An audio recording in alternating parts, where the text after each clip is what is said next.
ئەوانی دەیان سەرهەڵدانی داستانی بەرگری و خۆڕاگریە لە مێژووی تێکۆشانی خۆیدا بەرامبەر هێز و دەوڵەتە داگیرکەرەکان و کڕکەرەکان بەرخۆدان خۆڕاگری گەلی عەفرینیش لە بەرامبەر دەوڵەتی پاشەستی تورکیا خاوەن پێشکەوتترین تەکنەلۆژیای جەنگی ناتۆ گروپە تیرۆریستەکان بە توێژیاوەکانی یەشێک لە درە و شاوەترین داستانی خۆڕاگری سەدەی 21 شانازیە بۆ هەر کوردێکی ئازادی خواست دیسەمبەر 2018 چوار ساڵ بەر لێ ئەمڕۆ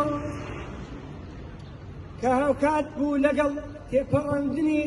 27 پێشکەوتوو لە ئاسمان و بەدەیان هەزار سەرباز و تیرۆریست لە زەمین هێرشی کرد لەسەر ژیان و ئازادی گەلی عەفرین و دەوروبەری بە ئامانجی لەناوبردن و وێرانکردنی دەربەدەرکردنی خەڵکەکەی لەو هێرشەدا کاری وێرانکاریەدا هەموو یاساکانی جەنگ و پێوانە ئینسانیەکان و یاسانێ و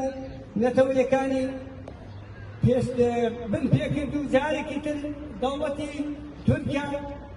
دەوڵەتی تورکیا شەڕخواز و ڕەگەزپەرستی خۆی سەلماندەوە بەڵام خۆڕاگری و فیداکاری و دوومانگە و بەرخۆدانی شەڕبانی ئازادی و شۆڕشی گەلانی باکووری سووریا و لەسەر بنەمایی ئازادی یەکسانە و پێکەوژانی گەلان خۆی بنیادناوە بوو بە سەنگەرێکی ئیلهام و بەخش و لەشکان نەهاتوو لە بەرامبەر پلانی داگیرکەران و لەناوبردنی دەستکەوتەکانی گەلی کورد لە ئێستاشدا هێزە بەپێشی داوەکان لە سوپای داگیرکەر کە هەر لە عەفرین و هەموو سنوورەکانی ڕۆژاوای کوردستان